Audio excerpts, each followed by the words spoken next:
Hello ဟုတ်ကဲ့အားလုံးမင်္ဂလာပါခင်ဗျာကျွန်တော်ရဲ့အခြေခံတက်တူတင်တန်းကနေကြိုဆိုလိုက်ပါတယ်ဟုတ်ကဲ့ပါအခုဆိုရင်ကျွန်တော်ရဲ့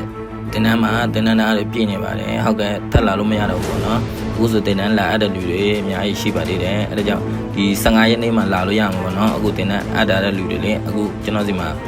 နေစရာခုံနေမရှိတော့လို့ပေါ့เนาะအခုဒီတင်တန်းသားတွေပြီးတော့မှာပေါ့เนาะအဲကြောင့်15ရက်နေ့မှလာပြကြဖို့ကျွန်တော်တောင်းဆိုချင်ပါတယ်เนาะတင်တန်းကြိုအပ်တာတဲ့လူတွေเนาะနိုင်ငံခြားကလည်းလာတတ်ကြမှာပေါ့နော်ကျွန်တော်ဒီမှာ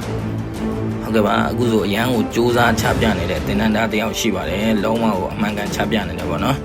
ကဲအခုဆိုသူပကြီးဆွဲလာတဲ့လက်ရလို့တော်တော်မိုက်တယ်ပေါ့နော်အမှသူကာလာပုံတွေကိုလည်းသူပိုင်နိုင်ဆွဲနိုင်တယ်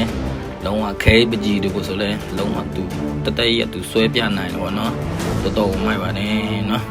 တော်တော်လေးကိုတိုးတက်မဲ့ကလေးလေးပဲဖြစ်ပါတယ်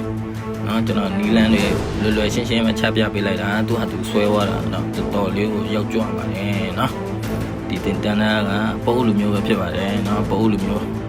ဒီကလေးကအရန်ကိုတိုးတက်တဲ့ကလေးလေးဖြစ်ပါတယ်နော်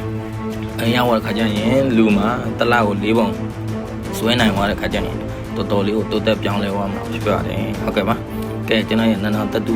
တင်တန်းကနေကြိုးဆိုလိုက်ပါတယ်ဟုတ်ကဲ့ပါအခုလိုကြည့်ရှုပေးကြလို့ကျေးဇူးအများကြီးတင်ပါတယ်နော်ကဲတွေ့ရတဲ့ရောက်တစ်ချက်တော့ကြည့်ရှုကြမယ်နော်โอเค